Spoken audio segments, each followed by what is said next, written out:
Hello, my name is Grian, and about a year ago I made a video about making custom nether portals. Well, since then it's been a long time, and the team and I have put together a bunch of fresh ideas. So, let's get straight into it. The first one, as you can see, is this pretty cool nature one.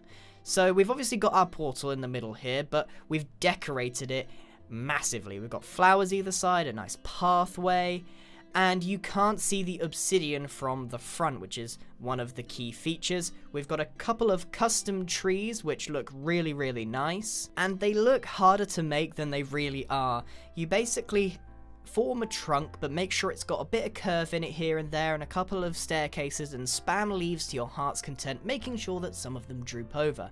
The main thing about this portal is the border, and the little details that we have overhanging into the purple portal itself. All of these staircases and these fences protrude inwards and make it look like even the wood is growing over it.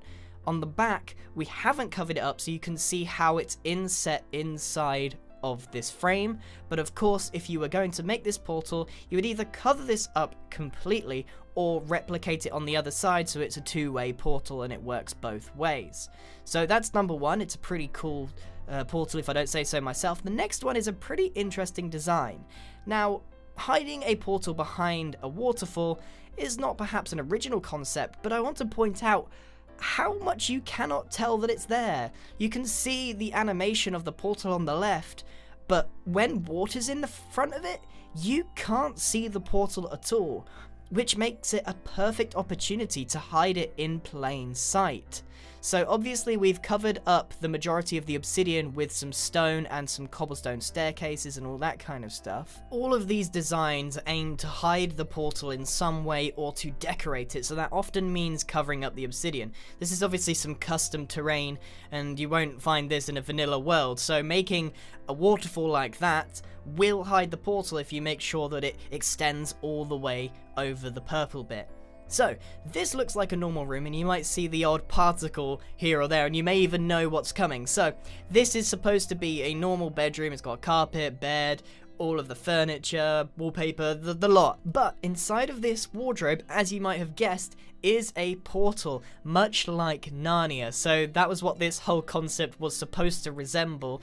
You know, go into the wardrobe, find a magical land, that kind of thing, although you will have to hide the portal behind it. Not many people make walls 3 blocks thick inside their houses, so that's something you have to consider when you're planning on putting this inside a wardrobe. And the other thing is the particles that bleed through the wall. The only other option is to put them further back, and it's a similar concept in here. We got another one. This is a living room with a nice cabinet and some custom heads, and this isn't really an interior video, but there's some really nice features in here that I feel the need just inherently to point them out, like the lampshades and all that kind of stuff.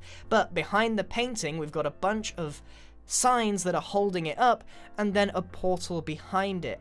Like I said earlier, if you want to hide all of these particles, then you need to set the portal even further back, which means making the walls even thicker, which means even more pre-planning. So it's quite difficult, but doable. The next one is the idea of using your city wall or your wall that protects your builds or whatever, and sticking a portal in there. I might be incorrect, but I believe mobs can go through a portal, especially from the nether to the normal world, so that's kind of interesting. Might get some pigmen just walking in. So yeah, it's a pretty cool idea to use a normal archway within your wall, maybe even next to the normal entrance, or maybe on the other side. It's completely up to you, but the concept is there. Pretty cool use of different blocks for this wall. Next one is my personal favorite, which is the cave design. So obviously you need to pretend that this is either underground or inside a hill or something. It's not just sitting in a block on the outside of the world. So we've got a custom cave, which we've made several times on this channel, and if you don't know, we just mix in a bunch of textures: andesite, cobblestone, buttons, that kind of thing. You will not find this in a vanilla world. You have to mix all of these textures together and use slabs and staircases to make these shapes. So obviously the portal itself is at the back, but we've also got this little one up in the left hand corner which you can't actually go in, and it's meant to just decorate the first portal, the one that's meant to be the dominating one. So if I was to do this again, I'd probably make the center one a lot bigger and then have even more smaller ones, so it looks like the entire back of the cave is one portal behind there. So that's a cool little trick, having multiple portals there.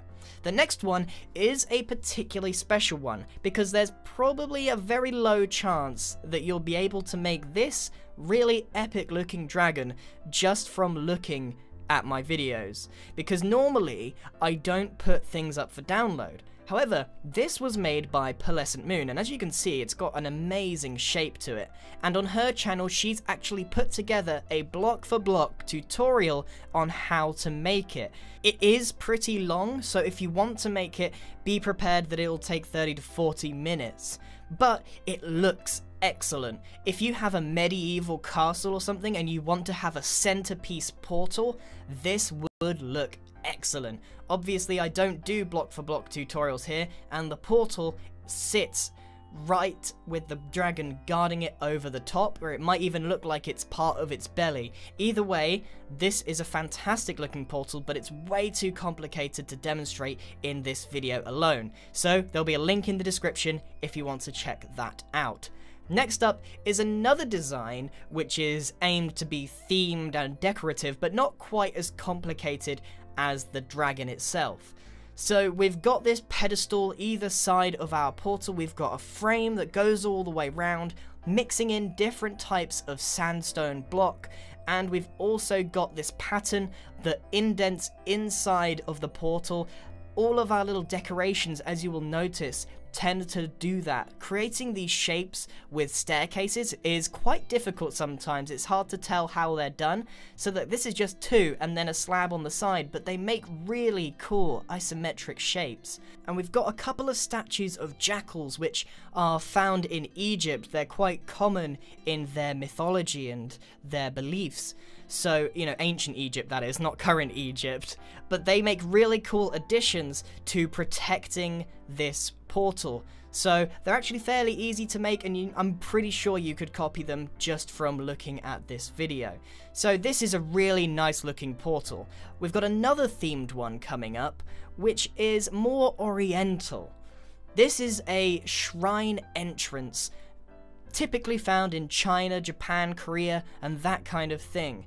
It's got a very different style and shape, but this is another excellent concept for a themed build. I haven't actually done any Oriental style builds yet, but there definitely will be one coming up for those of you that want to be able to build a pagoda or a Japanese or Chinese style house. I won't pretend to know a lot about these. While I was in Japan, I was told this one thing where you walk to the side rather down the middle of these, because the middle is where the spirits go and the people will go either side of them. So that's the one bit of information I know. So we got a mixture of different blocks, it's a typical red style, and it looks really, really cool. I love this portal design. I think it's a really clever way of using this shrine entrance. Next up is more of a Stargate pleaser. It's a futuristic circular shape that looks more like a boom tube than anything else. So you have a bunch of circles that get smaller and smaller every time, and they're a different block every time. An interesting thing is the use of purple stained glass here, because you can't really tell, but it makes the portal seem like it's got an outline, so that's a really cool technique. The downside of this is obviously that you need to hide the obsidian all the way around, so you can't quite have a very thin portal here. It's got to be thick enough to hide the purple swirls. And lastly, you might recognize this house from a very recent video, Noob to Pro building tutorial, where all I've done is turned the garage door into a portal. Obviously, cars don't work in Minecraft, and building one is just for aesthetic purposes. So if we turn the door into a portal, all of a sudden it becomes very, very functional, which I think is a cool way to include a portal in builds where you normally wouldn't have one, particularly suburban houses like this.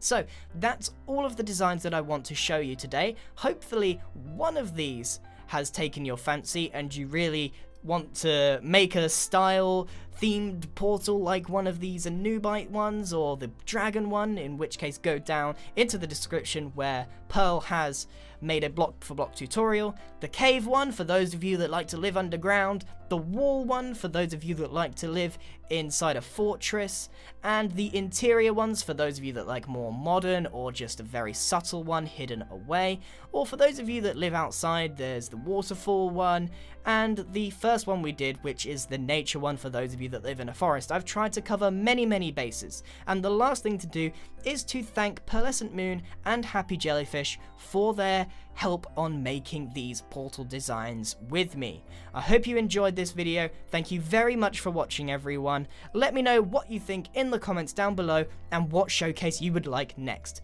Goodbye.